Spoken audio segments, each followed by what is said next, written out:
نصوفي سوين سخامي يدرس رحماني سليمان نوقاس ميال الدور لو انا هسه اكسبسيونيلمون نخدم الجمعه مي نغتنم من خدمه سنسف خاطر اركازي لاند نور il sera d'autres, donc il est appelé à autre chose le samedi, donc il fait un rendez-vous.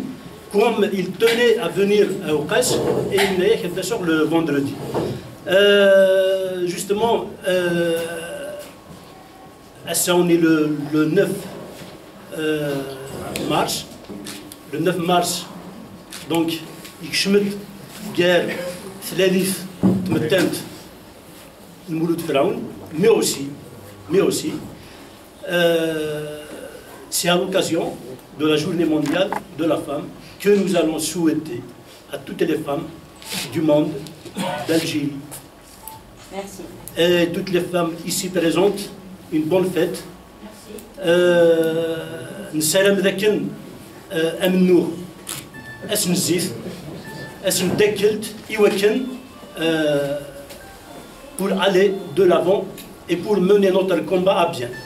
Donc, Assam Artod Mes Ali Firaoun, Diwan Ger Ndriya Ger Werrew Mouloud Firaoun, Anwou Nsin Mouloud Firaoun, Imediwan Ger Tjigda Ntskila Khalzairith, Ntskila Taqabaylith, Akhator Medin Qra Idriss Mouloud Firaoun.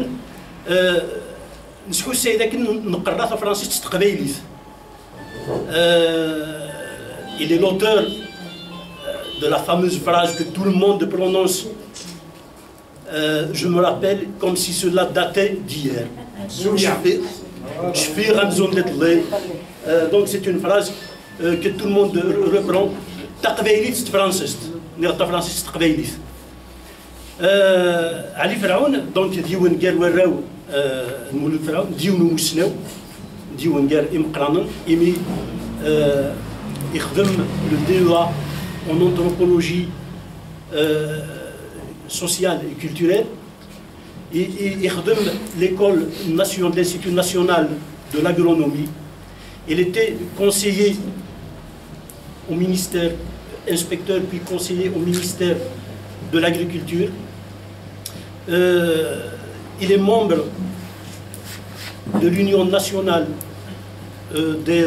des agronomes. La fondation Mouloud Firaoun en 2012 pour préparer le centenaire de son père, le centenaire de Mouloud Mangri, de Mouloud Firaoun plutôt en 2013.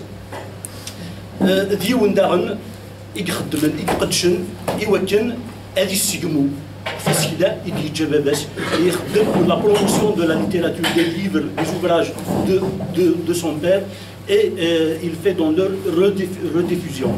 ديون داغن un autre surprise qui était élève de Slimane Rahmani en 1958. Donc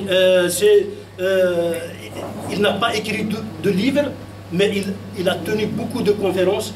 Il a préfacé un livre sur la biographie de Mouloud Firaoun, écrit par José Lenzini. José Lenzini. ديون قاري مدوكال مولود فرعون ديون قاري مدوكال Albert Camus, Aimé, Albert Camus, de José Lenzini, ce sont des amis communs de Mouloud Firaoun. Donc, Mas Ali Firaoun, donc, Dioun Xqra, Slimane Rahmani, que nous connaissons tous, que nous essayons de déterrer. Ouais, le monsieur Ali Firaoun, il avait cette chance, justement, d'être élève de Rahmani Slimane. Le thème que nous allons aborder aujourd'hui, c'est l'aventure éditoriale du fils du pauvre de Mouloud Firaoun. Sur ce, je termine et je passe la parole à Alawa pour d'amples présentations.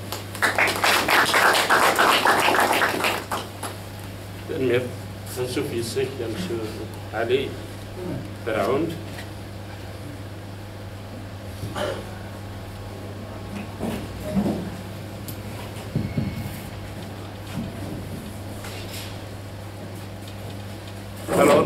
vais parler un tout petit peu, mais pour faire comprendre encore, eh bien, un peu de la biographie de Mouloud Faraoun. Donc, Mouloud Faraoun est né en Haute-Kabylie en 1913, à la fin de la guerre. Il meurt assassiné à Alger le 15 mars 1962. Son œuvre comprend, entre autres, l'anniversaire, le fils du pauvre, les chemins qui manquent, la terre et le sang, le jour de Kabylie, le journal et les poèmes de Simon Romain. Issu d'une famille pauvre, vivant dans un village de Kabylie, en haute montagne et en début du siècle, il ne se rendait pas compte qu'il était pauvre, mais se sentait tout simplement comme tous les autres. Mouloud Faraoun raconte à peine transposé sa propre histoire. Il était voué à devenir berger. Le destin en décidera autrement. Ce témoignage d'un admirable conteur, souvent comparé à Jacques London et Maxime Gorky, est désormais un classique. J'ai un petit extrait du journal Le Monde de mars 1962, écrit par M. Michel Massenet, sous-titré « Rien ne console de la mort d'un poète ». Lorsque dans nos cœurs, recrues de tristesse, la pitié commence à se lasser, surgit comme un signe terrible la mort d'un poète. Elle vient sceller ce moment où une communauté d'hommes est menacée par l'inhumain. Faraoun est allé rejoindre le long cortège des innocents immolés depuis 7 ans, qui sont morts sans rien comprendre à l'injustice qui les arrachait à la vie. Merci bien. Je passe la parole à M. Ali Faraoun.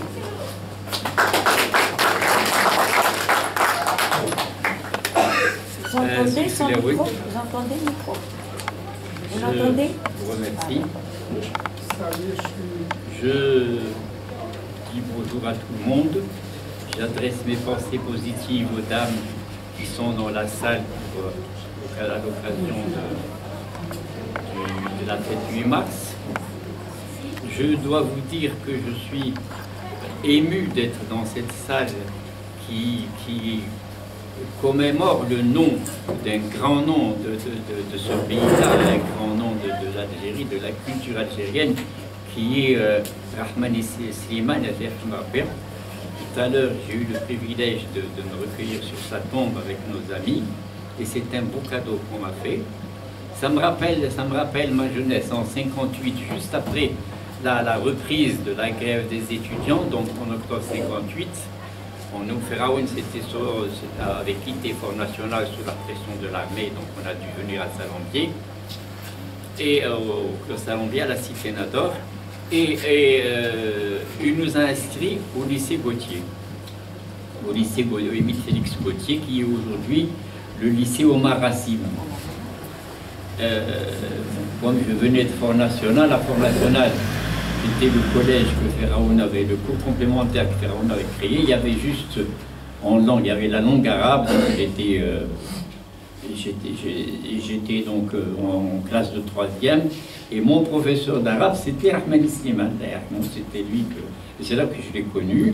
Donc quand je suis rentré, j'avais très peur. J'étais un campagnard, j'arrivais au milieu des Français qui étaient racistes et tout. On était dans tout le lycée, on devait être 6 élèves. Dans tout le lycée Gauthier. Le lycée, c'est de la 6e au bac. Vous voyez, c'était... on était dans ce lycée, on était très content d'être avec un prof d'arabe, et c'est le seul professeur algérien qu'on avait au lycée Gauthier. Donc, quand il a vu mon nom, il est venu me parler. Il m'a dit, bon, où est-ce que tu habites? Je lui ai dit, j'habite à Salamdi. Il me dit, bon, c'est ton papa. Je lui ai dit, oui, c'est mon papa.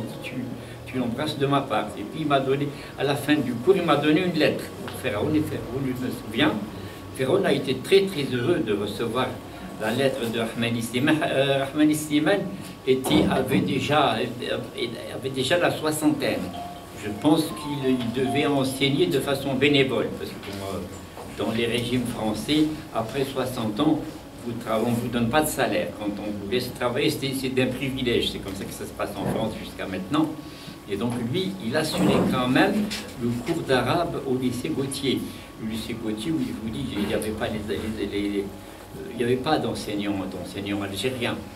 Et donc, bon, c'était un cours c'était un cours où on sentait beaucoup d'affection de la part de Rahmani, et il tenait à nous apprendre beaucoup de choses. On parlait on travaillait sur notre livre de lecture. On avait, je crois, 2 heures par semaine avec lui, mais chaque fois, bon, il essayait de nous parler de notre culture, de la culture algérienne. Plus tard, bon, j'ai su que, par exemple, il avait travaillé avec Pierre Bourdieu. Pierre Bourdieu était sociologue. Pierre Bourdieu venait chez Feraoun dans les années 58 à 60 au Clos Salontier. Mais bon, Pierre Bourdieu cite dans ses livres dans sa documentation, il cite Rahmani Slimane, qui lui a apporté énormément de choses sur la société de l'Algérie, parce que Rahmani, avant d'être professeur d'arabe, bon, c'était surtout un homme de lettres et un sociologue averti. Il avait beaucoup analysé la société algérienne. Nous-mêmes, il nous racontait des choses, sur les mœurs des mariages, sur les mœurs de la société algérienne, comment se déroulaient toutes les cérémonies du mariage, comment se déroulaient les cérémonies des morts, comment se déroulaient les cérémonies de circoncision. Et il tenait, bon, c'était son savoir, effectivement, c'était sans doute les résultats de ses recherches. Et dans les cours, on avait toujours des digressions, on travaillait sur les 1001 nuits. Les 1001 nuits, c'était un livre qui était fait, vous vous souvenez, c'était écrit en arabe, des petites écritures en arabe, on n'aimait pas beaucoup, ça parlait donc des contes d'une civilisation qui n'était pas, dans laquelle on ne se retrouvait pas.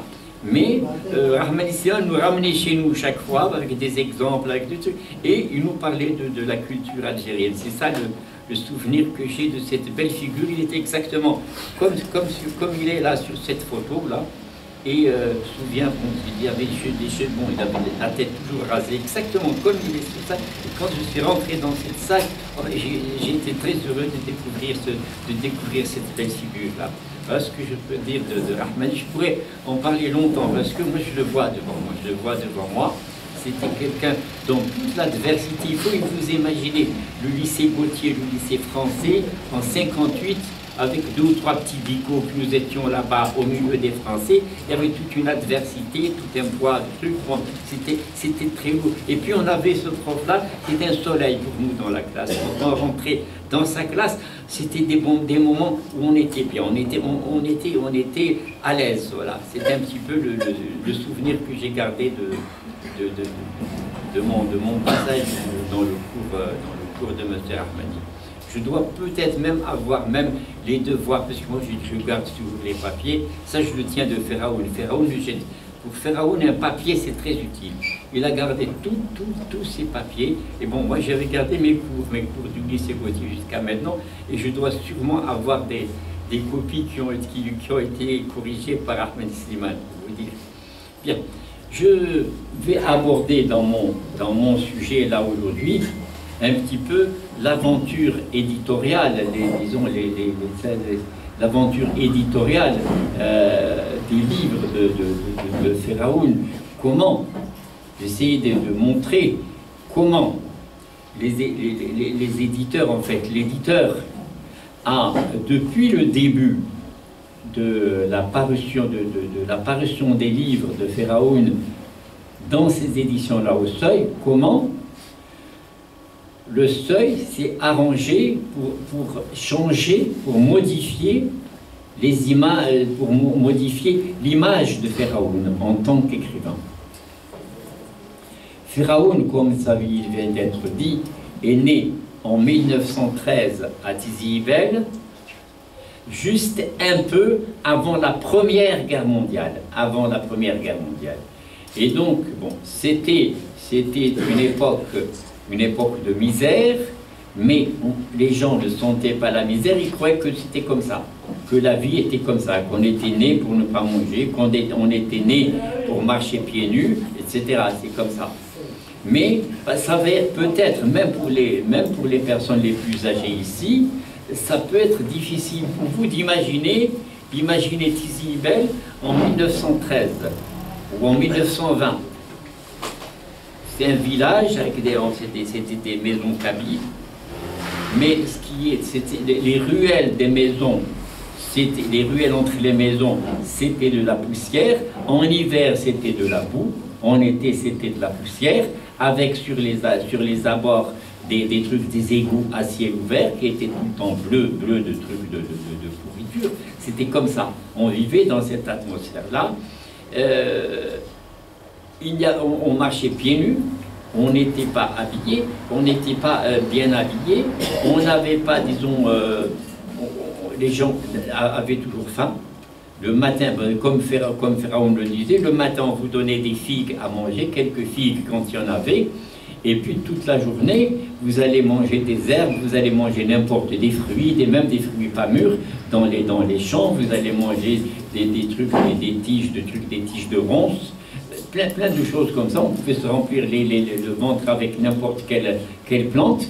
Et puis, accessoirement, quand on revenait à la maison, bien on avait des figues, ou bien on avait du couscous d'orge. C'est un peu ça, c'était ou bien un morceau de galette. Pour avoir de la galette à l'huile, des figues et de la galette, de l'huile et des figues, c'était trop. Tu as ou l'un ou l'autre, on ne peut pas avoir tout à la fois.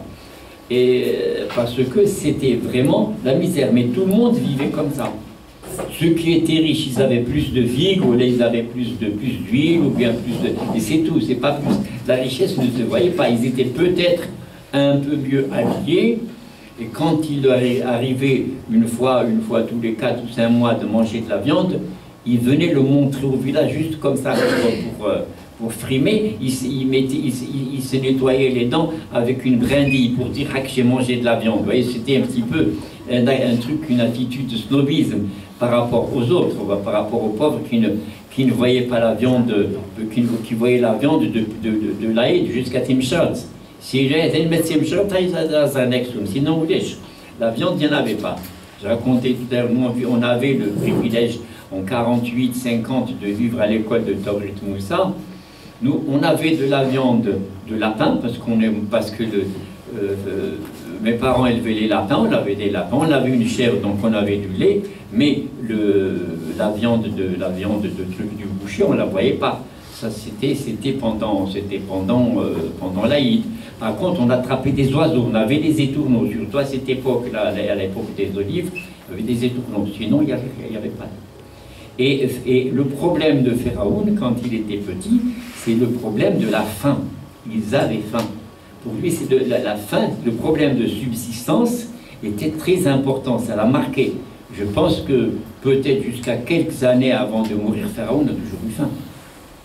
Et donc, quand il est rentré à Pharaon, c'était un observateur, il voyait, quand il était enfant, il regardait sa famille, il regardait les membres de sa famille, ses tantes, ses cousines qui habitaient tout autour de lui, et il s'est mis à réfléchir un petit peu sur toute cette... D'abord, à assimiler cette condition, à se dire, bon, on est comme ça.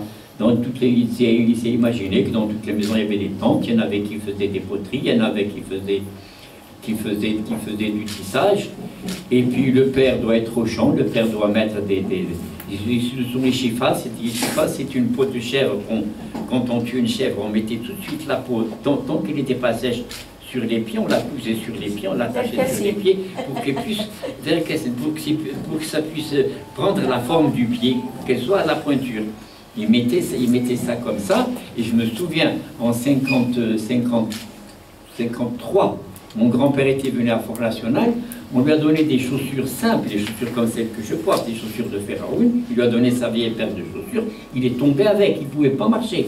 C'est comme s'il avait des skis. Il ne pouvait pas marcher avec des chaussures. Et il a dit à mon père, non, ça tu les gardes, moi je préfère les chifas parce que le paysan kabyle est dans la nature, il épouse la nature, et il doit sentir avec son pied, il doit sentir le sol. Or, les chifas lui permettaient de sentir le sol, d'être en contact. La chaussure ne vous permet pas d'être en contact avec le sol, donc ça le déséquilibre, et il tombe, voilà. C'est pour ça Il vivait comme ça. Un jour, on ne sait pas comment, quelle idée de génie, parce que puisque le papa de Pharaon, c'était un paysan illettré, et puis un paysan fruste, c'est-à-dire un paysan qui s'occupait des champs.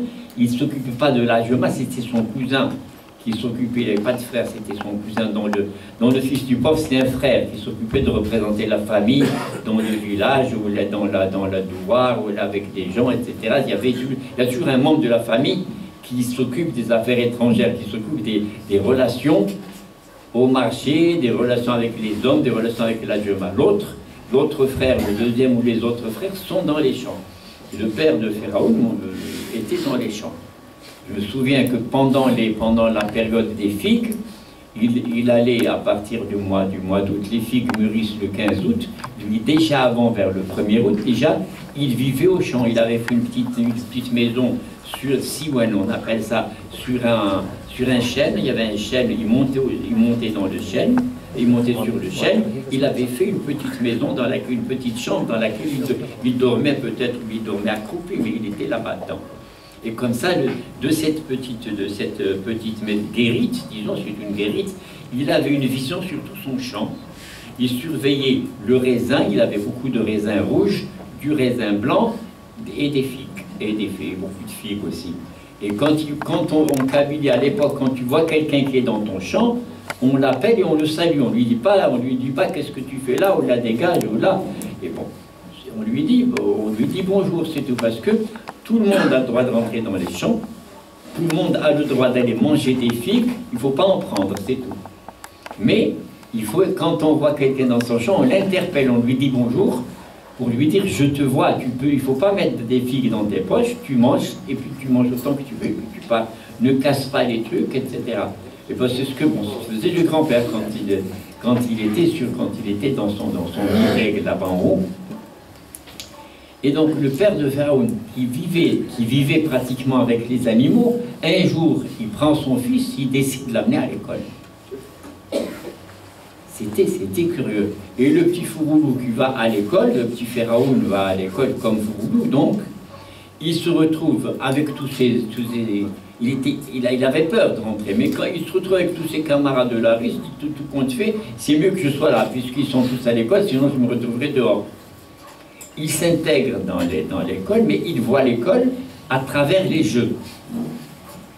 J'ai eu j'ai connu dans les années 70 le fils d'un collègue de bureau. Il l'a amené, il s'appelait Zeki, il avait 5 ans, et le papa se vantait de lui, il me disait, bon, j'ai amené mon fils à l'école coranique. Je me suis mis à parler, j'étais directeur d'institut de pédagogie au ministère de l'Agriculture, je suis mis à parler avec le petit. Je lui disais que tu aimes l'école. Ah, il me dit l'école c'est formidable. Je lui dis qu'est-ce que tu aimes dans l'école? Il me dit j'aime Sidi يقول لنا صدق الله العظيم مليحه. Je lui dis voilà parce que qui يقول صدق الله العظيم نخرجوا للساحه ونلعبوا.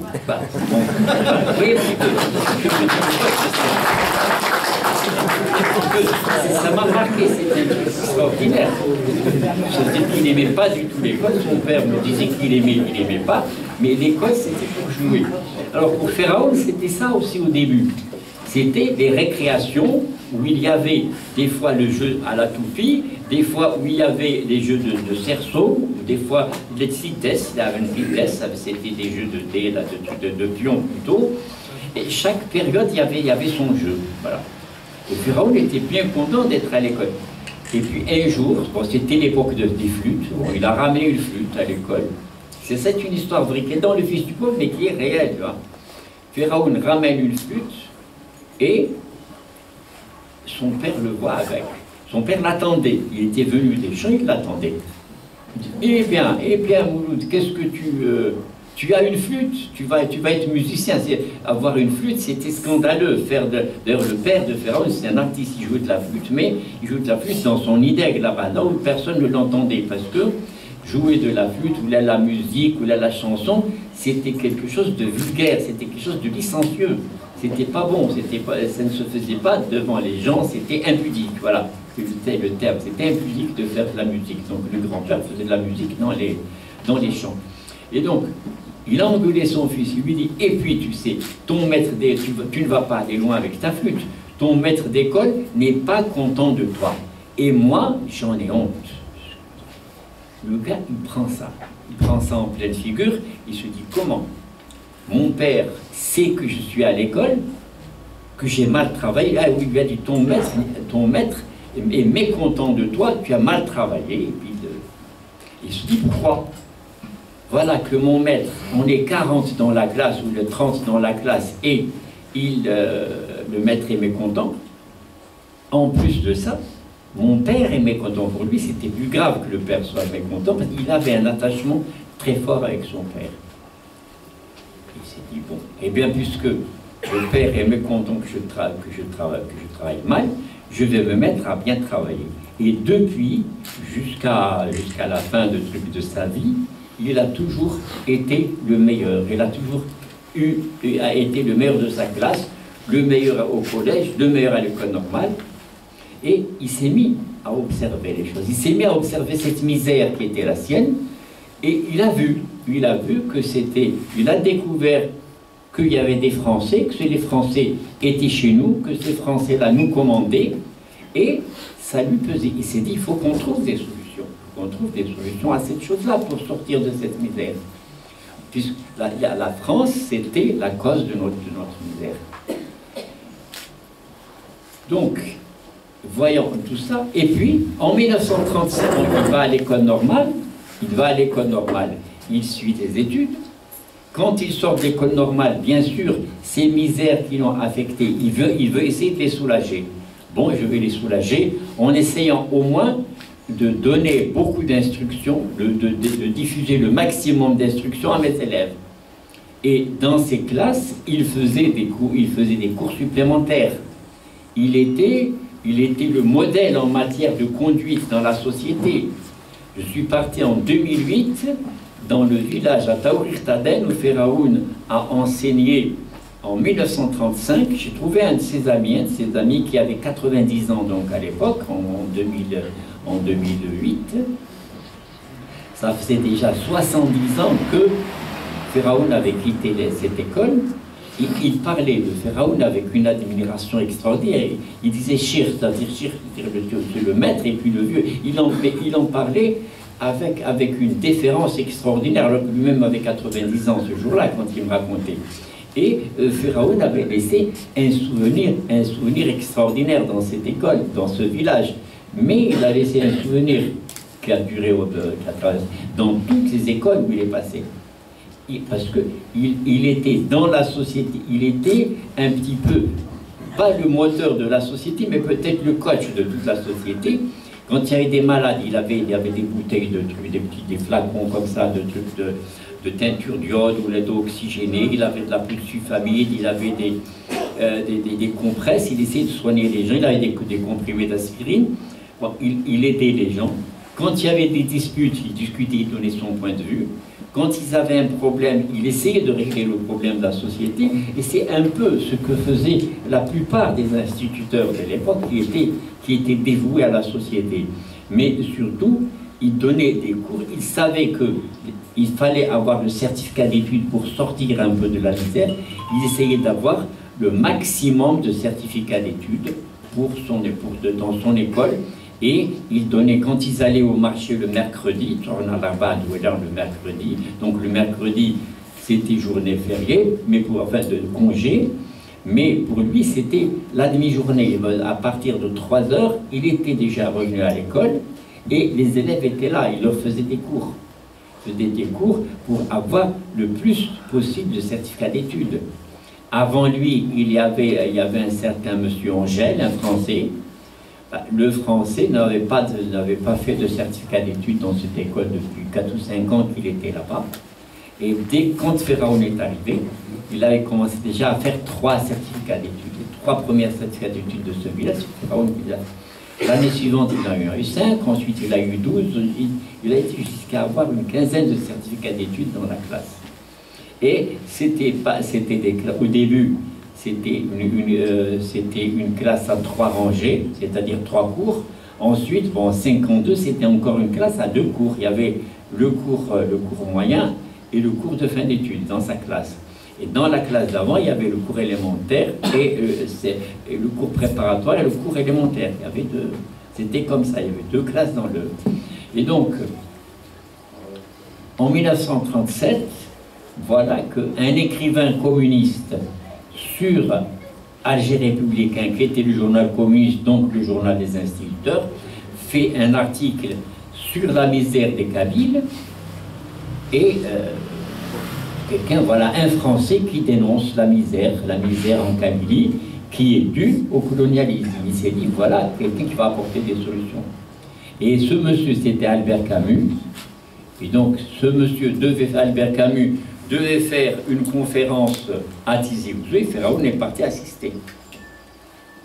Or, quand il est parti assister, bon, je ne sais rien, a priori, je ne sais rien de cette conférence-là, sauf que, plus tard, quand Firaoun a fait,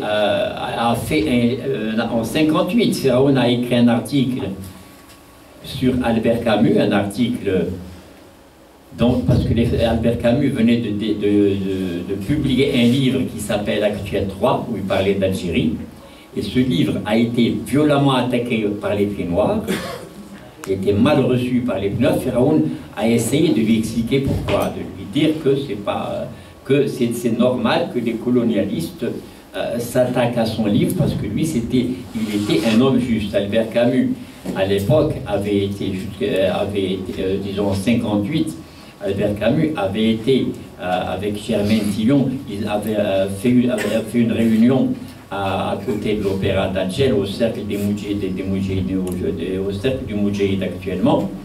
C'était un foyer, je ne sais plus comment, un foyer des œuvres sociales, c'était pas l'armée. Et donc Albert Camus a essayé, avec Germaine Tillon, de faire une approche pour limiter, pour, disons, arriver à un consensus pour essayer d'arrêter la guerre. C'était avant 58. Bon, et Albert Camus a été expulsé d'Algérie par l'armée française, parce qu'il voulait prendre position il voulait trouver une solution positive pour le conflit, pour la guerre de libération qui se faisait à l'époque. Donc Firaoun, en 58, qu'est-ce qu'il dit? Il disait à Camus, vous avez écrit un article en 1900, vous avez été l'un des rares à écrire un article en 1937 sur nous, mais déjà à l'époque, je ne croyais plus en vous. Parce que il y a une différence entre écrire un article et puis apporter des solutions. Quand Firaoun a fait un article sur les écrivains algériens, sur la littérature algérienne, il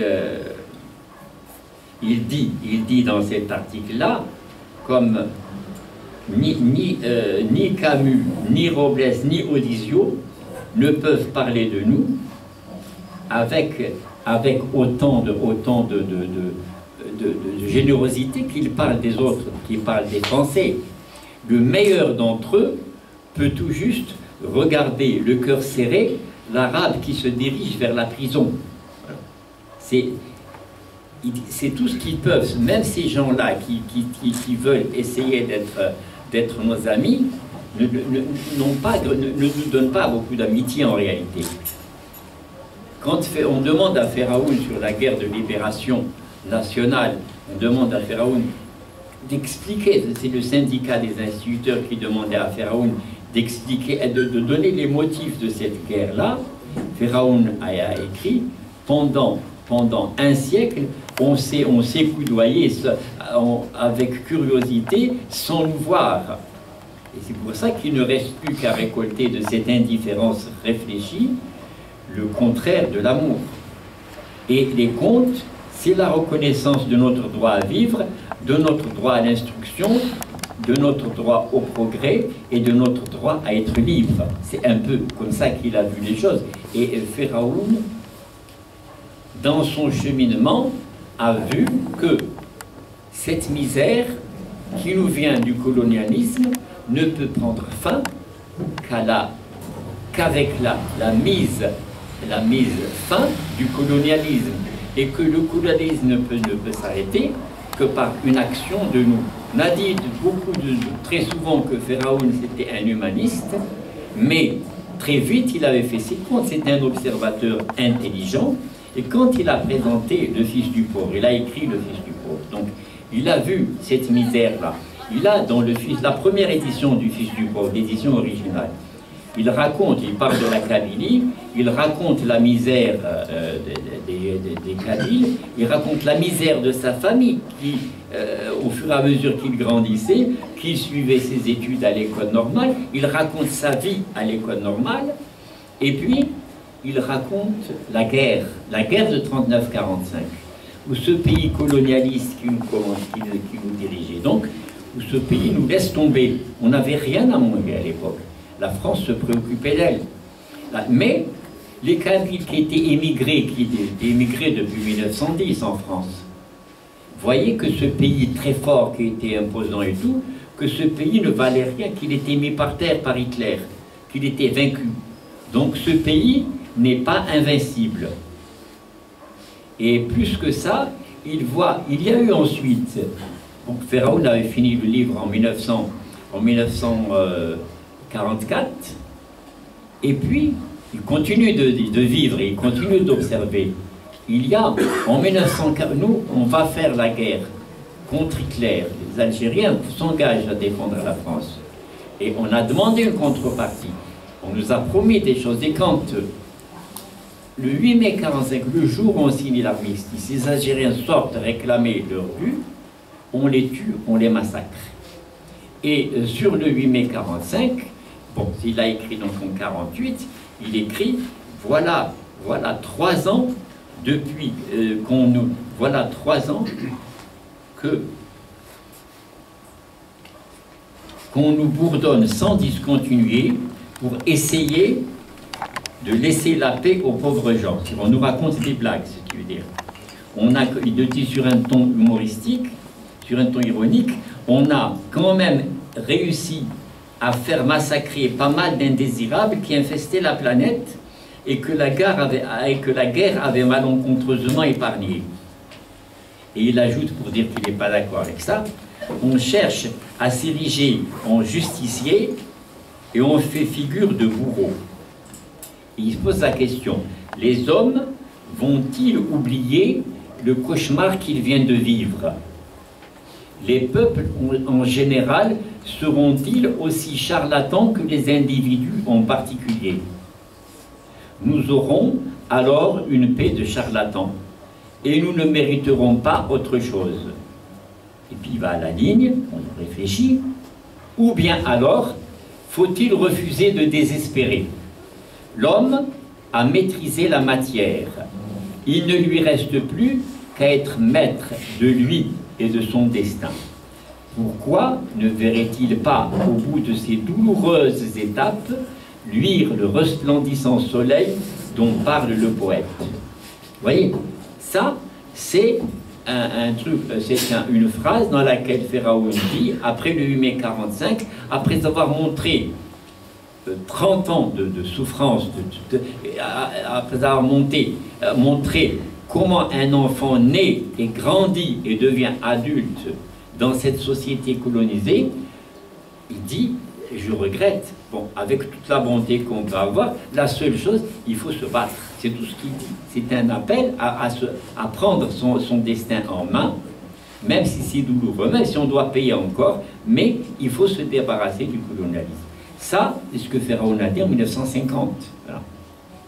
Or, justement, pour cette image, pour revenir au titre de notre conférence, quand Firaoun a publié le Fils du pauvre au cahier du Nouvel Humanisme en 1950, il donne un exemplaire à Robles, il en donne d'ailleurs un autre à Camus,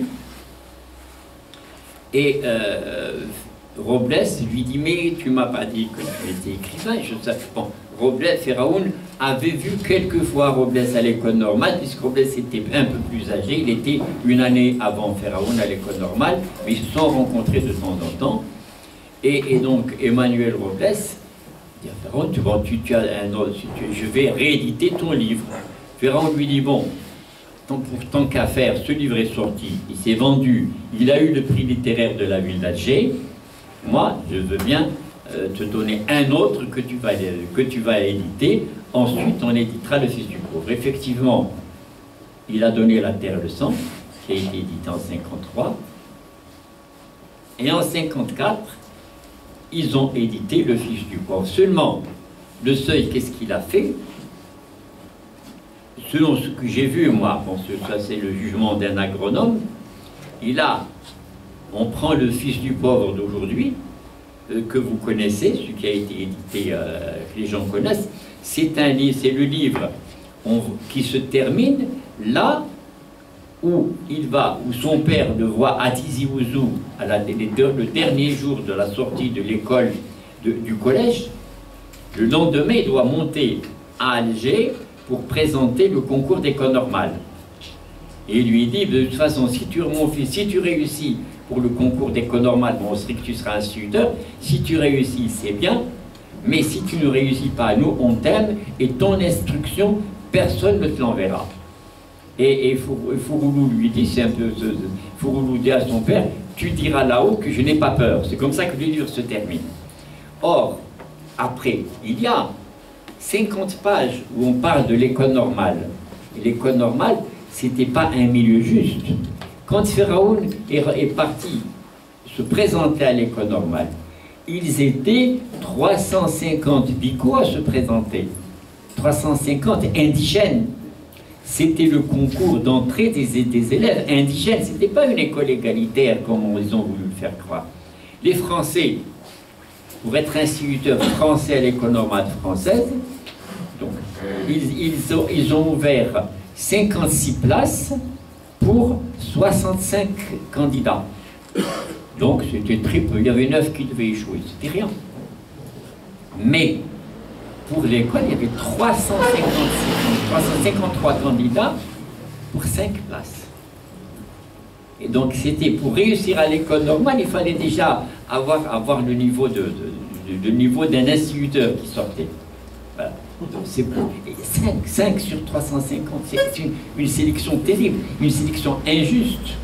Et là, pour rentrer dans une école normale, où ils avaient supprimé le service de l'indigénat, parce qu'avant, il y avait l'école normale pour les Français, et l'école indigène où on faisait 2 ans.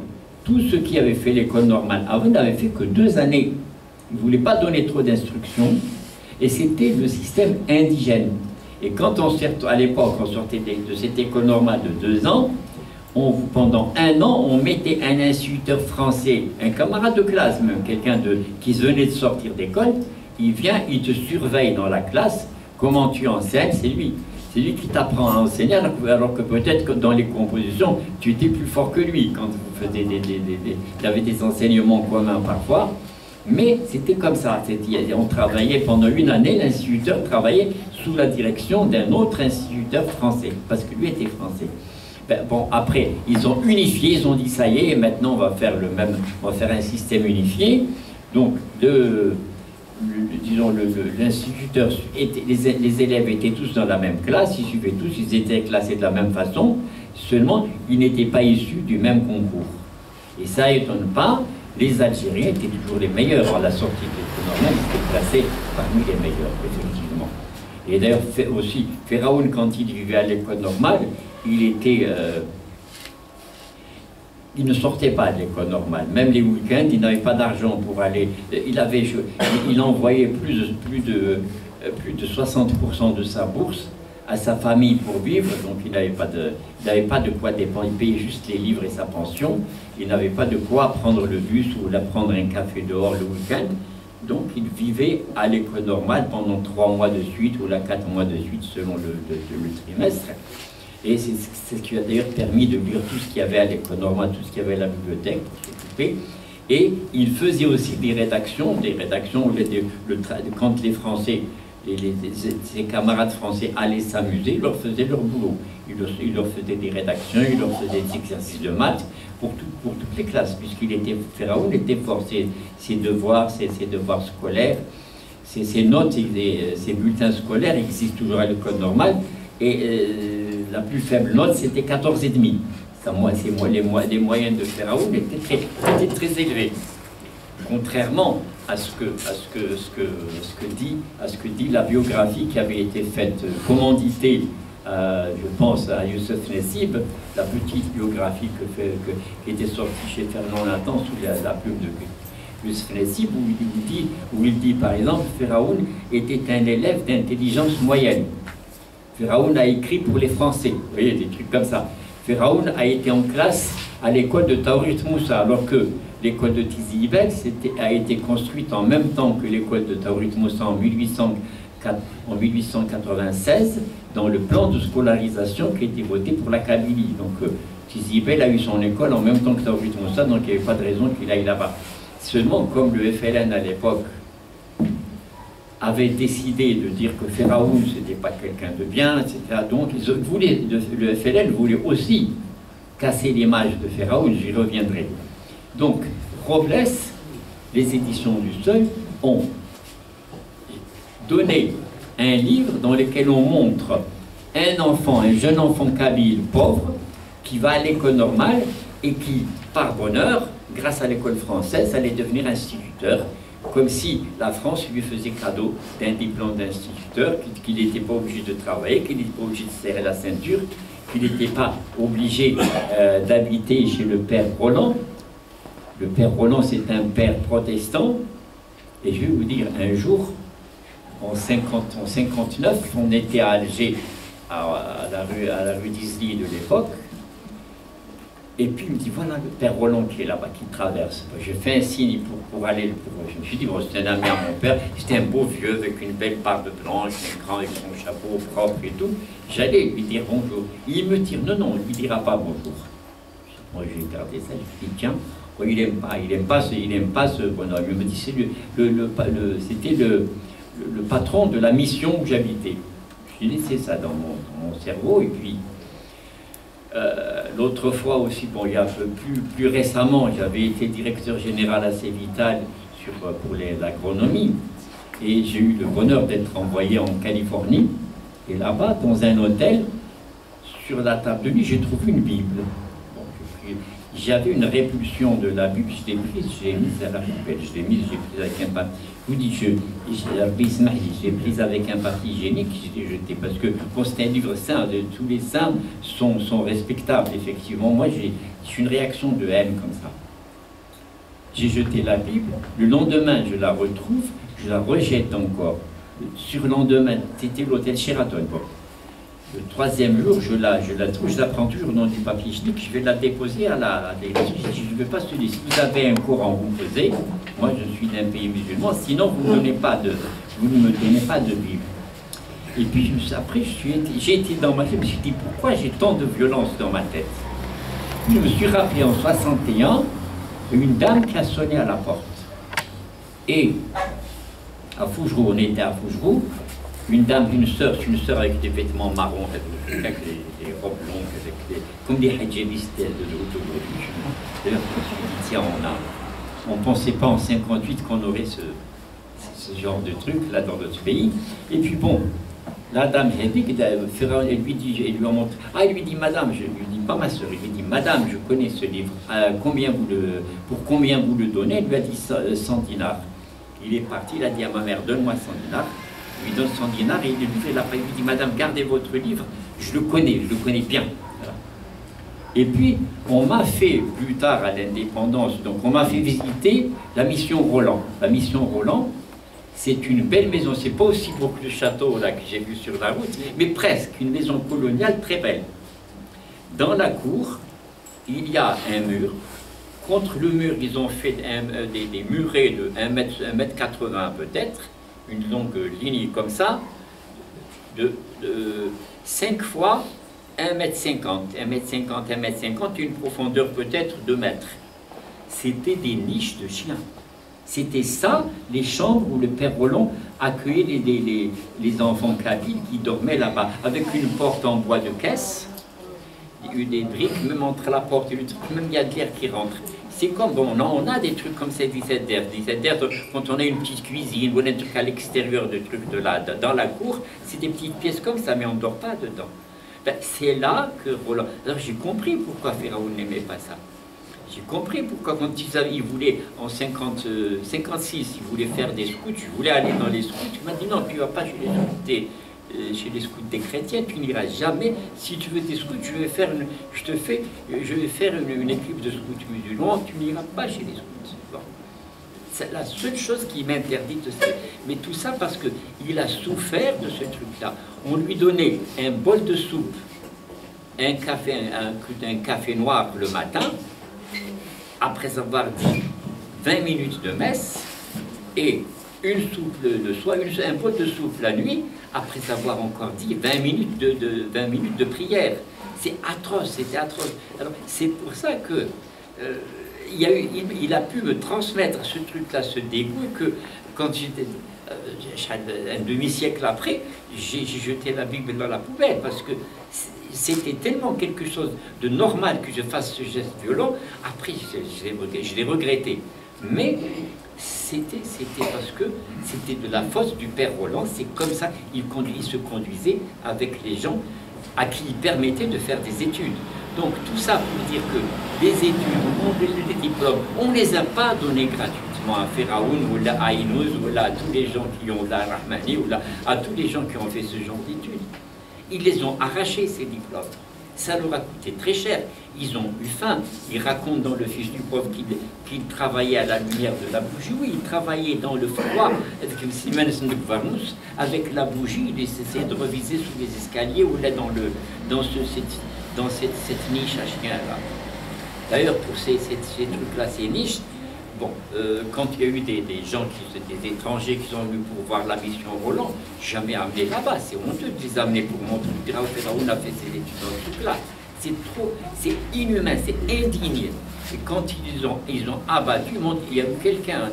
Ben Sider, qui est membre fondateur de la fondation de Pharaon, à Tizi Ouzou, c'est lui qui représente la fondation à Tizi Ouzou.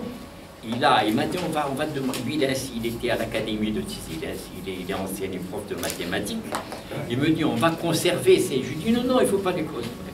Il faut les supprimer, que ça reste dans la mémoire que Pharaon était à la mission Roland, comme beaucoup d'instituteurs, mais c'est suffisant. C'est déjà très humiliant d'être dans une mission, c'est pas la peine qu'on voie ce genre de choses, que ça reste dans le truc, la soit porté à la connaissance des gens. Voilà un peu l'image que, disons que les éditions et la France voulaient donner à Pharaon, c'est de montrer quelqu'un à qui on a donné l'instruction. Et grâce à l'école française, on l'a sauvé de cette misère. Il ne se posait pas la question d'où vient cette misère. Il croyait que la misère était normale, c'était comme ça.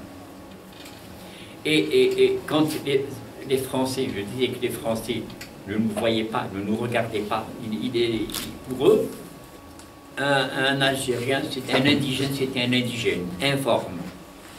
Quand vous lisez le Fils du pauvre, quand il parle des portières, c'est pas une portière, il donne son nom, c'est Nana. Il est individualisé, il lui donne une identité. Et cette femme, elle a un art, il parle de son art, il dit la poterie qu'elle fait, c'est pas la même que l'autre, elle travaille de telle façon, il la montre. Et cette femme, elle vit. Ce n'est pas les femmes qui vivent dans les livres folkloriques de Ferdinand Duchesne, où là, c'était l'arabe, c'était la Fatma, c'était l'indigène et c'est tout, informe. Comme un truc, un noir, c'est un nègre et c'est tout, c'est pas un homme, c'est pas, voilà. Or là, non. Dans le livre de Pharaon, Pharaon a dit non, nous, on existe. On est certes, on n'est pas beau, nos villages ne sont pas beaux, mais ils existent. On a une âme, on a une société, on a des sentiments, on a une vie qui est aussi belle peut-être que la vôtre, même si elle n'est pas aussi riche. Là, on a traduit, quand on a traduit Le Fils du pauvre au Japon par Madame Aoyagi, qui était avec moi jusqu'à hier à Alger, là on a fait une conférence à l'Université d'Alger, elle a comparé les deux livres, elle est doyenne de la faculté de littérature comparée, et qu'est-ce qu'elle a trouvé en plus que moi je n'avais pas vu? C'est que dans la partie qui est restée, de la partie qu'ils ont maintenue, ils ont changé des phrases et des mots pour rendre ce livre plus gentil, plus adapté à l'image que vous voulez donner de Pharaon. Voilà. Et ça moi je ne l'avais pas vu, parce que je n'ai pas comparé les livres, j'ai juste une comparaison superficielle, c'est qu'il manque 50 pages, voilà, c'est tout. Les 50 pages d'ailleurs que j'avais demandé à Robles de mettre dans l'anniversaire, elles existent, ces 5, mais ces 50 pages qu'on met ici, enlevées de leur contexte, elles ne veulent rien dire. Elles ne veulent rien dire, donc c'est pas grave. Et donc, Emmanuel Robles a fait ceci, il a fait d'autres choses. Quand on lui a donné le journal à éditer, il a attendu la fin de la guerre pour l'éditer. Et le FLN, quand Pharaon a sorti son journal, quand on a sorti plutôt le journal de Pharaon, là où il met pauvres étudiants, pauvres jeunes gens, vos ennemis de demain seront pires que ceux d'aujourd'hui, le FLN, ça ne lui a pas plu. Donc, ils ont dit, on va montrer que Pharaon est un écrivain pro-français, un écrivain assimilationniste. Yani, un fils de pauvre qui a subi la misère, il a été tenté de se mettre dans le camp des Français, d'être riche, de bien manger, de bien... Or, Pharaon était toujours maigre, c'était pas un type qui était gros, c'est un type qui n'a jamais mangé à sa faim, parce que chaque fois qu'il avait de l'argent, il y avait les parents, il y avait des sœurs, des cousines, c'était la grande famille, c'était lui qui nourrissait tout le monde. Pharaon a écrit en 58, il a écrit un truc à Camus, où il a parlé d'assimilation. Ils ont demandé à Christiane Ajour, de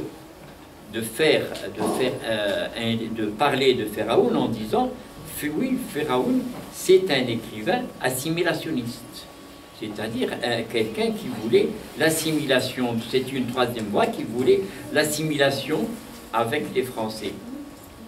Or, Pharaon a écrit dans ce texte-là, les assimilationnistes sont des utopistes. Il était contre. Je vais chercher la page, où est-ce qu'il a écrit ça, vous allez... Je vais vous trouver le texte là.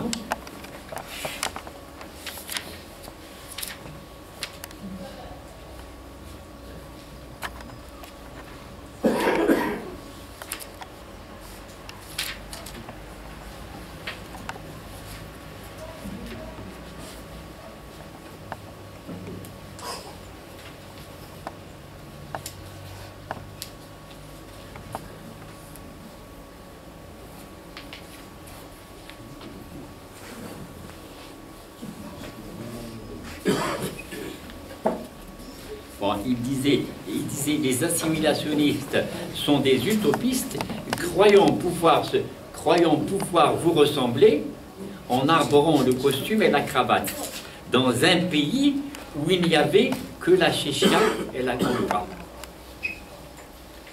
Ce qui aurait été juste eût été que tout le monde dans ce pays se mette en chéchia et burnous, parce que nous sommes bien dans ce pays qui s'appelle l'Algérie et qui a fait partie dans l'histoire, au cours de l'histoire, d'un pays plus vaste qu'on a appelé l'Afrique du Nord. Il ne voulait pas dire Maghreb, à l'époque on disait Afrique du Nord, et pour lui c'était ça. Et il disait, bon, ce pays a eu beaucoup d'invasions.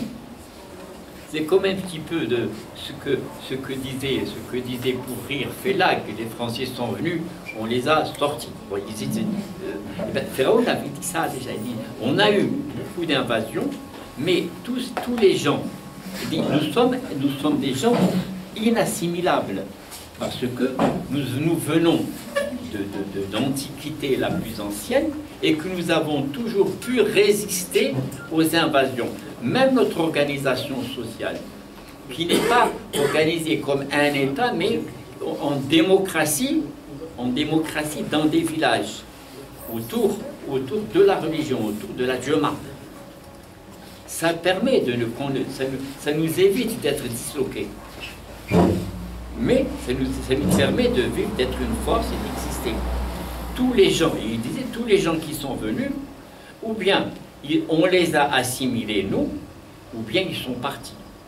Les Français sont venus, ils sont repartis. Les Turcs, ceux qui ont voulu rester, les a assimilés. Ceux qui n'ont pas voulu rester, ils sont partis. Les Arabes, ceux qui nous ont amené l'islam, sont repartis tout de suite. Ceux qui sont venus occuper, ils sont partis. Et en fin de compte, un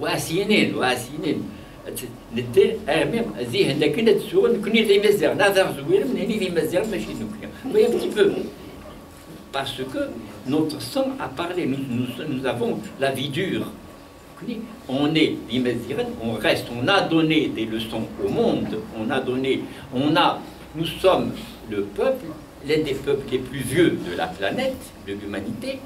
Nous avons la somme des choses que nous avons apportées à l'humanité depuis la nuit des temps jusqu'à la révolution algérienne, jusqu'à maintenant. C'est quelque chose d'énorme. Donc on ne peut pas nous assimiler.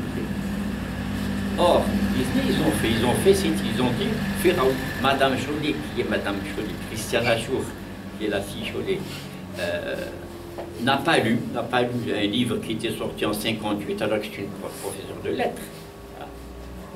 Alors que la japonaise dit qui s'intéresse à Pharaon, elle est partie aux éditions du Seuil, ensuite à l'Institut français des manuscrits, elle a tiré la fiche de lecture de La Terre et le Sang.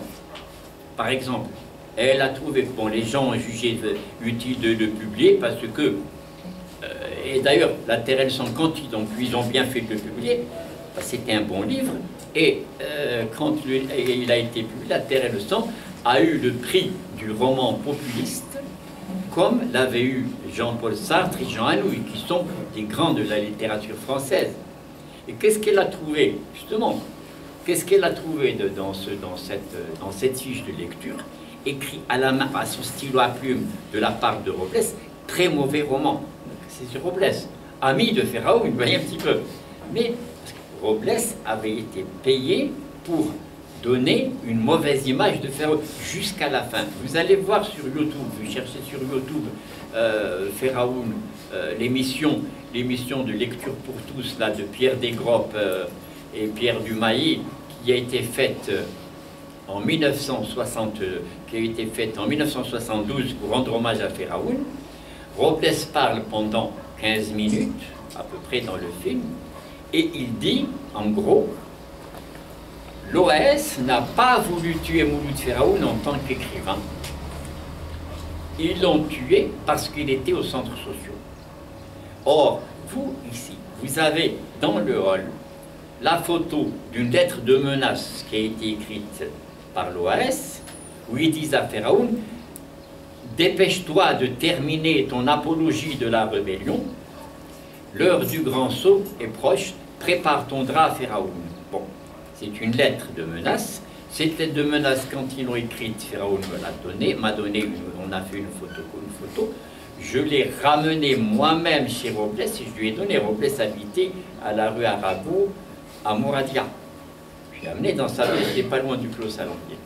Donc Robles était à chaque fois, Robles était au courant des menaces que les Français faisaient à Pharaon, que ce soit le Front Algérie française, que ce soit l'OAS, que ce soit toutes les organisations diverses qu'ils ont eues, ils ont toujours menacé Pharaon.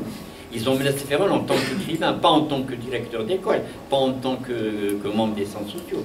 Or, Robles vous dit, Pharaon, l'OAS ne voulait pas tuer, il voulait dédouaner l'OAS. 10 ans après la mort de Gluck, il voulait dédouaner. Et on comprend pourquoi Emmanuel Robles a bloqué la publication du journal.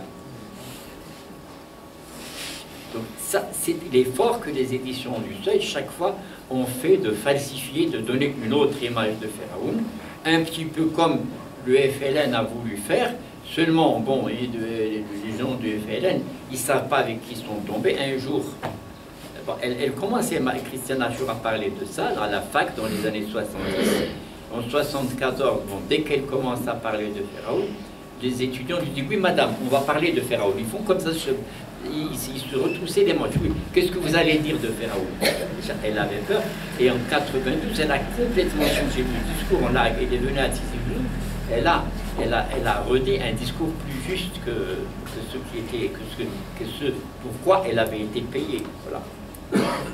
C'est comme ça, donc on a essayé de changer, disons, le discours de Pharaon dans le jour, par exemple, l'attitude de Pharaon pendant la Révolution. La Révolution, Pharaon, c'est un fils de pauvre, je vous l'ai dit. C'est quelqu'un qui a souffert de cette misère. C'est quelqu'un qui a appelé à faire la guerre. Dans le premier livre, Affaires nationales, il était avec le colonel Sinassar. Dans son journal, il raconte qu'en 1956, il est venu à Tizi Ibel, au mois de juin 1956 aux vacances, on est venu à Tizi Ibel, il dit, j'ai emmené mes enfants à Tizi Ibel pour voir notre nouvelle maison. On avait construit une maison, il dit, pour voir notre nouvelle maison, et accessoirement pour prendre la température du FLN. En fait, qu'est-ce qui s'est passé? Le colonel Sinassar, qui avait déjà remplacé Karim Belkacem là où il est à Troyes, ils avaient la casemate en dessous de Beni Douala, c'est-à-dire le village de Matos. Tizintlar, plutôt. Tizintlar, c'est le village de Matos. C'est là où il y avait la casemate de Karim Belkacem qui était ensuite occupée par Mohamed Saïd. Et il avait son garde-corps, c'était Mahato Benro, qui est le cousin de Gounès, qui est le cousin de ma mère. Et il avait envoyé, pendant qu'on était vers le mois de juin, il avait envoyé chez nous, il avait dit à mon père, il faut que tu sois au village entre le 10 et le 20 juillet. Entre le 10 et le 20 juillet, débrouille-toi pour être au village. C'est ce qu'il lui a dit. Pharaon avait compris que le colonel Sénassar allait passer. Dans cette période, on pensait qu'il allait passer dans le village. Bon, on s'est dit, bon, peut-être qu'ils vont manger chez nous, parce qu'ils mangent, quand les moudjahidines venaient, ils mangeaient dans les maisons. Et puis un jour, Mahato Bazo vient le matin à la maison, il dit à Pharaon, eh ben, viens, nous allons partir, nous allons Cheikh Mohamed.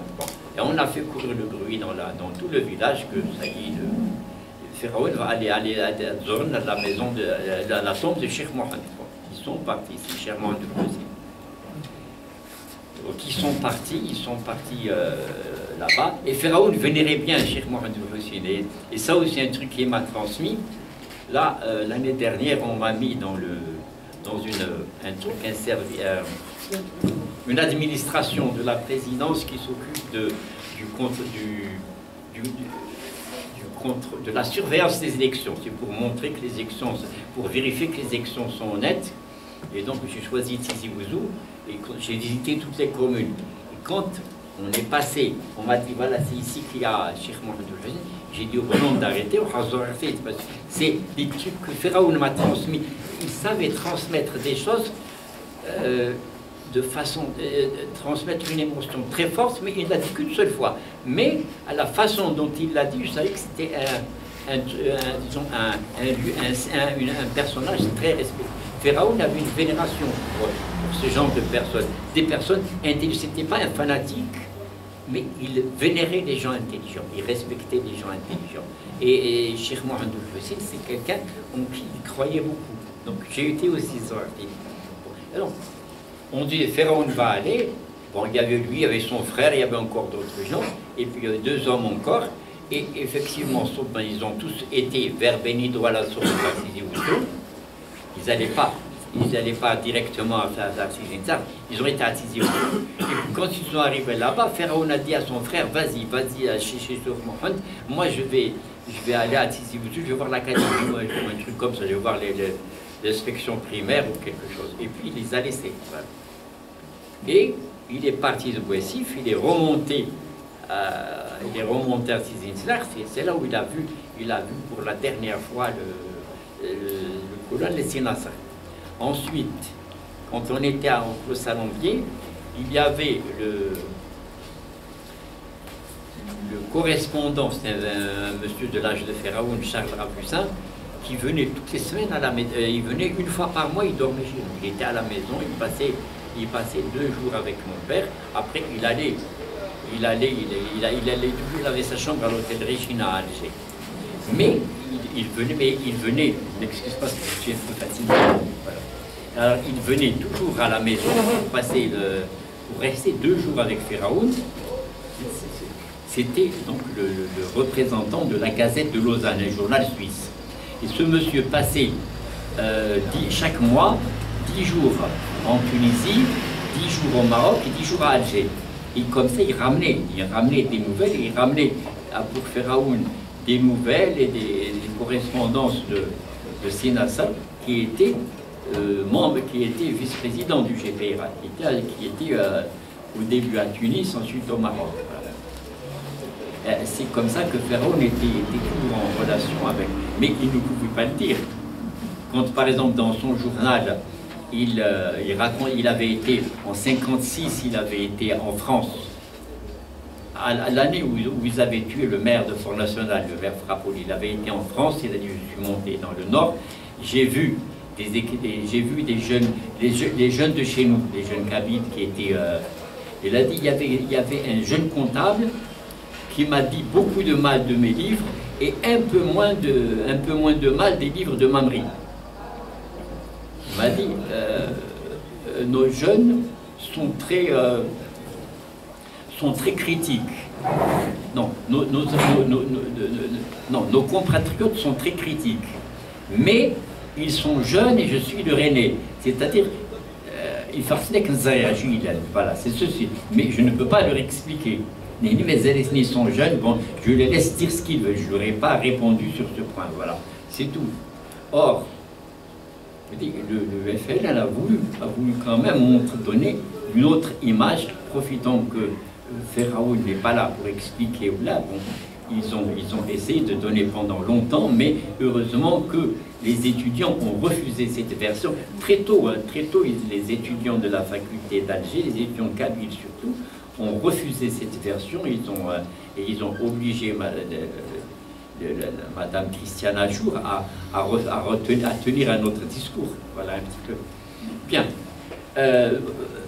Nous avons par la suite, effectivement, à l'occasion du centenaire de Pharaon, nous avons mis en place, disons, à partir de 2012, on a mis en place, on a créé la fondation Mouloud Pharaon, et nous avons mis des programmes pour pouvoir inscrire des conférences comme celle-ci. Nous avons fait aussi des expositions avec des citations de Pharaon.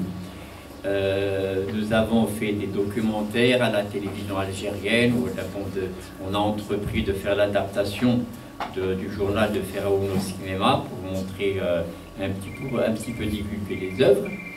Et dans la foulée, nous avons reçu, c'est lui-même qui s'est présenté, M.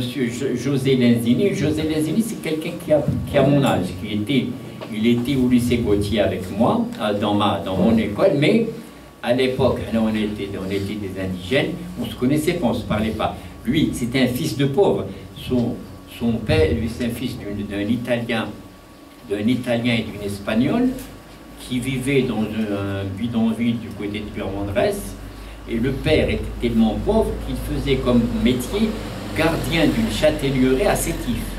Donc il prenait le train pour aller une fois par mois, ou là il prenait le train pour aller à Alger, mais sinon c'était un pauvre. Il a étudié au lycée Gautier, mais lui il était même pauvre, il était disons, du côté des Français. Donc, bon, à l'époque je ne l'ai pas connu. Et donc, il est venu se présenter chez moi, à la maison en 2012 précisément. Il m'a dit, non, 2011. Il m'a dit, j'ai connu Pharaon à travers les œuvres de Camus. J'ai souvent rencontré des trucs, des assertions que Pharaon était ami de Camus. Il me dit, moi, je pense que Pharaon n'est pas l'ami de Camus, que Pharaon n'était pas l'ami de Camus, mais le contraire de Camus. Je J'ai dit, comment ça, le contraire? Parce que c'est ce que je pensais, mais je voulais qu'il me dise. Il me dit, bien oui, Pharaon, dans toute sa vie, il a regardé l'indépendance, et Camus, dans toute sa vie, a tourné le dos à l'indépendance de l'Algérie. Et effectivement, quand Pharaon a demandé à Camus, à un moment donné, il lui a dit, bon, écoute, on en a marre de tout ça, prends position sur... dis-nous quelque chose. Mais si prends position, dis-nous quelque chose. Il lui a dit, c'est que ça me ferait du mal de venir dans ce pays, qui est le mien, avec un passeport. Et Pharaon qui lui dit, mais vous savez que moi, en tant qu'écrivain de langue française, quand je vais en France, on me demande un passeport. Mais Camus était interloqué que Pharaon lui dise ça, parce qu'il n'était pas étonné. Il trouvait que c'était naturel.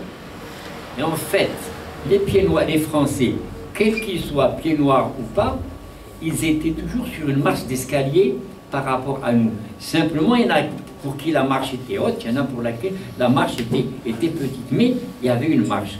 C'est pour ça que les Français les pieds noirs étaient très malheureux de retourner en France. En France, on les a accueillis, on leur a donné des logements, on leur a donné du travail, on ne leur a pas donné une chose, on ne leur a pas donné le piédestal qu'ils avaient ici.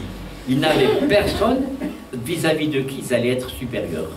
Or, nous, ils étaient comme ça. Quand je me rappelle, quand ils avaient tué un gendarme à Fort-National, et dès qu'on avait quelqu'un qui était un Français, que j'ai vu, moi, arriver, j'avais 12 ans, je l'ai vu arriver à Fort-National, les pieds nus, il avait un pantalon déchiré, c'était pas, maintenant c'est la mode de porter des pantalons coupés, comme un short coupé, dont on a coupé les jambes, mais à l'époque, c'était la pauvreté, c'est tout. Il avait des savates déchirées, il est venu à Fort-National chercher du travail. Et comme c'était un Français, ils lui ont donné un logement dans la mairie, au-dessus de là où il y avait l'ambulance, et on lui a donné un travail, il lui a dit, bon, tu vas faire adjudicataire. L'adjudicataire, ce qu'on appelait adjudicataire, c'est le bonhomme qui avait des tickets le mercredi, il se mettait à la porte du marché. Quand les Kabyles venaient apporter une poule ou un mouton à vendre, il encaissait. Il encaissait 20 centimes, 15 centimes pour vendre un pigeon, pour vendre une poule. Il se ramassait de l'argent. Et puis bon, c'est ce qu'il faisait. Donc c'était quelqu'un d'insignifiant. À cette époque, Pharaon avait déjà eu le prix Populis. Donc c'était un écrivain qui avait marqué la littérature française. Ils avaient tué un gendarme, un gendarme à Fort-National, dans la Fort-National. Et ce bonhomme est venu avec les gendarmes, il était rentré à la maison, il jetait les affaires de Pharaon par terre, il va fouiller les armoires, il va fouiller le bureau. Nous, on était en train de regarder, on ne pouvait rien lui dire. Voilà. Et c'était comme ça, c'était ça leur truc. C'était des gens insignifiants. Pour eux, un Français était toujours supérieur à nous. Voilà. C'était le type de comportement. C'est pour ça que Albert Camus, quand Albert Camus avait fait son article sur la misère des Kabyles, il a montré la misère des Kabyles. En fin de compte, pourquoi Pharaon n'y croyait pas? C'est parce que, en fin de compte, certainement, Pharaon avait discuté avec Camus et il ne lui a pas donné de bonne réponse. Il n'a pas dit, voilà la solution qu'on va vous apporter, qui devrait être apportée. Donc il a été déçu. C'est un article de constat qui ne débouchait sur rien. En 1951, Pharaon avait déjà publié Le Fils du Pauvre. Il a envoyé à Camus. Camus a reçu. Donc Camus a dit à Robles, ça c'est un bon livre. Voilà. Pharaon, ensuite Camus publie un livre qui s'appelle La Peste. Et Pharaon a écrit une lettre à Camus pour lui parler de la peste. Et voilà ce qu'il lui dit. Je viens de recevoir ici à Tawrit Moussa la visite de mon ami Robles. Bon. Il me dit tout le bien que vous pensez de mon petit ouvrage. Donc il lui dit, je suis content que Le Fils du Pauvre t'a plu. L'hiver dernier, je suis très heureux d'avoir réussi à vous intéresser parce que je vous connais depuis longtemps. Je vous ai vu en 1937 à Tizi Ouzou. Nous étions alors bien jeunes. Vous écriviez des articles sur la Kabylie dans Alger Républicain, qui était notre journal, c'était le journal des instituteurs. Puis, j'ai lu La Peste, et j'ai eu l'impression d'avoir compris votre livre comme jamais je n'en avais compris, d'autres. J'avais regretté que, parmi tous ces personnages, il n'y eut aucun indigène et qu'Oran ne fut, à vos yeux, qu'une banale préfecture française. Oh, ce n'est pas un reproche. J'ai pensé simplement que s'il n'y avait pas ce fossé entre nous, vous nous auriez mieux connus, vous vous seriez senti capable de parler de nous avec la même générosité dont bénéficient tous les autres. Je regrette toujours, de tout mon cœur, que vous ne nous connaissiez pas suffisamment et que nous n'ayons personne pour nous comprendre, pour nous faire comprendre. Voilà un peu la lettre que Pharaon a écrite à Camus pour lui dire pourquoi vous ne nous voyez pas? Tu crées un bon livre sur Oran, il n'y a pas d'Algérien dedans, c'est pas normal. Et Camus qui lui répond,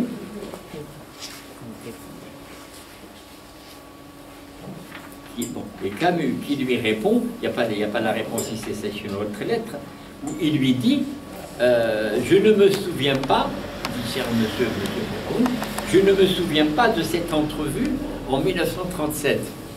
Alors que Pharaon avait participé à la conférence, comme il a parlé d'un problème qui lui tenait à cœur, Pharaon a dû longtemps discuter avec lui, longtemps lui demander, il lui dit je ne me souviens pas. Ça veut dire que pour moi tu étais un indigène informe qui n'a pas d'identité, donc je ne t'ai pas vu. Et bien ça montre bien, Pharaon a dit vous ne nous voyez pas, vous ne nous connaissez pas. C'est ce que Camus lui a répondu, lui a confirmé. Il dit, je ne me souviens pas de cette entrevue de 1937. Mais quant à la peste, je n'ai pas parlé des Arabes pour ne pas aborder ce problème qui empoisonne notre vie. Et ce n'est pas le roman que je voulais écrire. Ça aurait débouché sur un autre livre qui n'est pas le roman que je voulais écrire. C'est l'idée que j'ai pas envie d'écrire sur. Voilà. Et ce livre, vous l'écrirez peut-être vous un jour parce que je sais que vous en avez le talent. Et puis bon, c'était comme ça. Or, ça montre un petit peu le poids de l'individu. Ça montre comment quelle importance il se donnait à eux. Et puis avec quel œil il nous regardait. Bon, Pharaon lui dit, je vous ai envoyé par mon ami Robles. Il pensait que Robles était son ami. Pendant ce temps, Robles, il prend un petit chiffon, il écrit un très mauvais livre sur la fiche de lecture de La Terre et le Sang, c'était une bonne fiche de lecture, qui a été lue par d'autres, donc qui ont accepté le livre. Et le livre a eu un prix. Là, il a ajouté ça comme ça, par méchanceté. Mieux que ça, on a fait... Pharaon a terminé un livre en 1958, au 13 mai. Il a écrit un livre du mois de juin au mois de décembre 58, qu'il a appelé l'anniversaire. Parce que il raconte l'histoire d'amour d'un truc entre un instituteur et une institutrice. Et l'histoire d'amour a commencé à la date anniversaire du jour, un an après, du jour où cette institutrice est arrivée à l'école. C'est pour ça qu'il a appelé ça l'anniversaire. C'est un sens, ça donnait un sens. Et cette institutrice, dans ce truc-là, Pharaon a voulu montrer que on ne peut pas, il ne peut pas, l'institutrice s'appelle Françoise exprès, c'était la France, il ne peut pas y avoir un amour durable entre les Français et nous. Il y avait trop de questions de rejet. Et c'était une situation triangulaire, puisqu'il y avait un instituteur pied noir qui était aussi amoureux de la dame. Alors, bien qu'il avait la préférence pour l'Algérien avec, elle donnait la priorité au pied noir avec tout le temps. C'était le pied noir qui était plus... C'était un petit peu... C'était la situation qu'on vivait à l'époque. Et ce livre-là que Pharaon a écrit, bon, c'était pour montrer qu'un amour peut naître pendant la guerre, pendant une guerre, mais ça ne peut pas durer. On a eu pendant la guerre de la Deuxième Guerre mondiale des Françaises qui sont tombées amoureuses de trucs d'Allemands ou de trucs d'officiers allemands. Quand ils sont partis, ils les ont jetés et les Français les ont tondus d'ailleurs, ils ont coupé les cheveux d'ailleurs à l'époque. Donc c'est un petit peu ce que Pharaon voulait montrer. Or, quand Pharaon retire son livre, il a écrit à Paul Flamand, directeur des éditions, il a dit bon, je sais que mon livre est aussi parfait qu'impubliable, c'est-à-dire mon livre est parfait, mais je sais que vous n'allez pas le publier, que je le retire. Je vais passer à autre chose, je vais faire autre chose. 3 mois après, Pharaon reçoit un livre de Robles, que Robles avait écrit, et il lui a mis une dédicace très très brève pour Mouloud, Amitié. Voilà, un truc comme ça, un truc sec. Or, ce livre-là, je sais que ma mère m'a raconté, Pharaon était en colère quand il l'a lu. C'était son histoire, c'était l'histoire de l'anniversaire que Robles avait transposé de l'Algérie à la guerre de 39-45. Il avait placé ça en Espagne, à Monte Cassino, en Italie. Et c'était le livre qu'il lui a volé. C'est pour ça que les éditions n'ont pas. Et 10 ans après, en 1972, quand j'ai demandé à Robles de publier des fragments, 4 chapitres d'un roman, plus des pages qu'il n'avait pas publiées de l'autre côté, plus un voyage en Grèce, plus des articles sur Camus et des articles sur la littérature algérienne, il a publié et il a donné le titre L'Anniversaire pour pouvoir tuer l'autre livre, définitivement l'effacer, pour que l'autre livre n'existe pas. Et quand moi je lui ai dit, on va publier l'anniversaire, mais non, il ne faut pas le publier, c'est un livre qui n'apportera rien, un livre qui n'apportera rien à la littérature de Pharaon, donc il ne faut plus le publier. Or, avec la japonaise qui fait de la littérature combat, elle vous dit dans elle a fait la préface de ce livre-là qu'on va rééditer. On l'a publié en 2007 et on va le rééditer dans quelques jours. Elle dit, ce livre-là aide à mieux comprendre la littérature de Pharaon. C'est un livre où il montre un reniement complet de tout, que c'était une supercherie, ça va en ligne droite avec l'épilogue que je vous ai lu tout à l'heure. Ça montre toute la supercherie du colonialisme et ça montre aussi l'orientation qui allait être celle de l'Algérie. Même celle-là, bon, à un moment, à la fin d'abord, il parle de l'inégalité et du racisme qu'il y avait à l'école normale. Il le redit, parce que c'était comme s'il parle d'un instituteur. Il redonne des souvenirs comme ça. C'est écrit de la façon moderne dans laquelle on écrit aujourd'hui, c'est-à-dire on parle de trucs historiques et ensuite on parle de choses actuelles qui vont suggérer des choses qui s'étaient passées il y a quelques années, etc. Alors là, dans un aller-retour comme ça, il parle de l'école normale avec tout le racisme, toute la méchanceté qu'ils avaient subi. Il a vraiment, on sent que c'est le dernier livre qu'il a écrit parce que il a tout un vomi de toutes les choses fausses qu'il y a là. Et il dit, si ce n'est pas comme ça, ce ne sont pas mes amis. Celui qui n'accepte pas ça, mon ami qui n'accepte pas ça, ce n'est plus un ami. Voilà. Et un petit peu, c'est un truc à Robles aussi qu'il fait.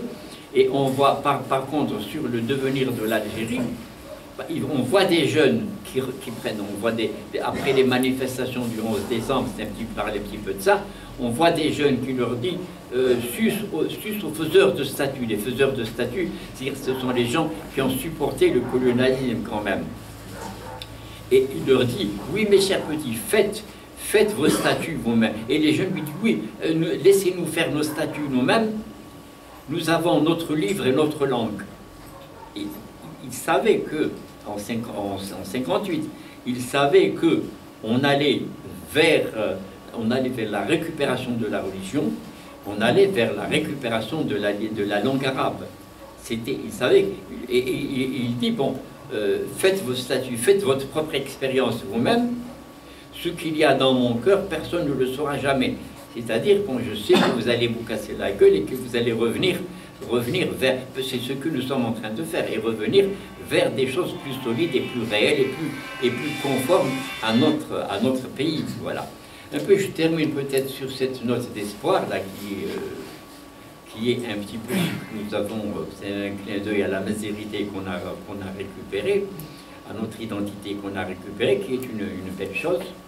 Et je suis très heureux d'avoir parlé devant vous, devant une salle aussi pleine que celle-là, et surtout dans la salle qui porte le nom de mon ancien prof, Rahmani Slimane. Je vous remercie de votre attention.